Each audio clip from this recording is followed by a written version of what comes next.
Let's face this. Right now, we are living in historic times. We switch on the TV and we have global news. Either one country is bombing the other, or at the very least, making it difficult for the other country to do global business. We have also heard news about educational institutes being put under heavy scrutiny by respective governments, asking them to restrict the enrollment of international candidates. But what does this all mean to us, the community of global MBA aspirants? Well, it is inevitable that those of us who are planning to apply for MBA programs in 2025 are super confused and find themselves asking a vital question. Is an MBA really worth it under the current global economic environment, particularly an MBA in the USA? To dive deeper into this very question, I am here to share my take on some of the key aspects you should consider before you gain some clarity in this foggy situation. Firstly, the default no special case advice would be to postpone your MBA plans until the current situation clears out. There is a good chance that the current factors, that is, wars, tariffs, the legal case with Harvard, might settle in a few months. Then we can go back to the drawing board and figure things out for the next year. Now, this is especially relevant for those who don't have to start their MBA this year. So if you have about 2 to 5 years of work experience, or if there is room to improve your profile, for example, improvement in GMAT score or extracurriculars, or if you are just in line for a promotion, I would suggest that waiting a year won't really hurt.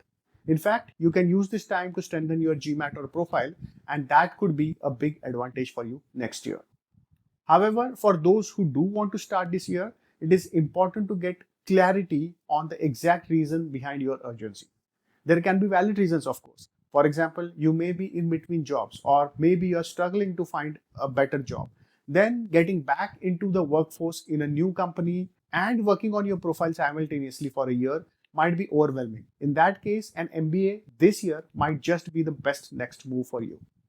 But if you're currently working, or even if you're not employed but already have some job offer in hand, then it might make more sense for you to hold off your MBA applications for a while and use this 1 year to build your profile like we discussed earlier.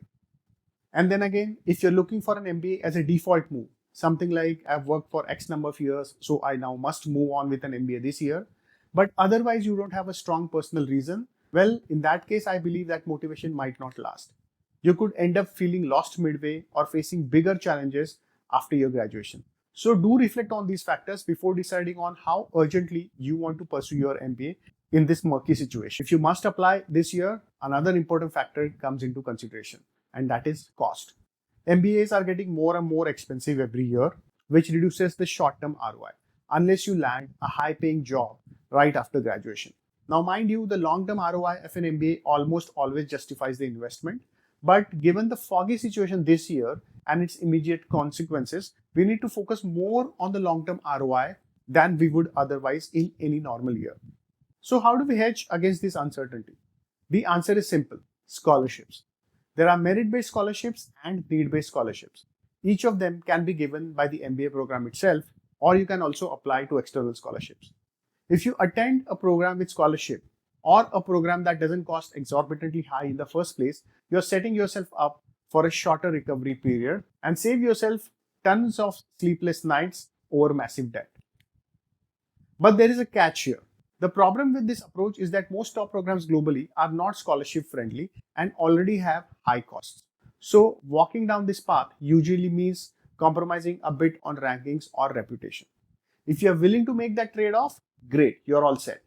But if you're keen on applying only to the top programs, then yes, you will have to be prepared for some sort of uncertainty. Still, a mindset like rain or shine, a top MBA is what I'm gonna do may not be such a bad idea at any point in time. Now, let's also look at MBA options across the globe. Note that many of the challenges we discussed earlier are more US specific than global. So, can we not pursue a global MBA program outside the US? Well, absolutely we can.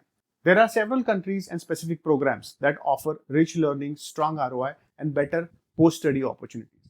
Of course, which specific programs we are talking about, that depends on your profile, goals, and preferences. But generally speaking, MBAs in Germany, Canada, Australia, France, and even India, ISB or other top Indian schools could be a good fit with majority of candidates.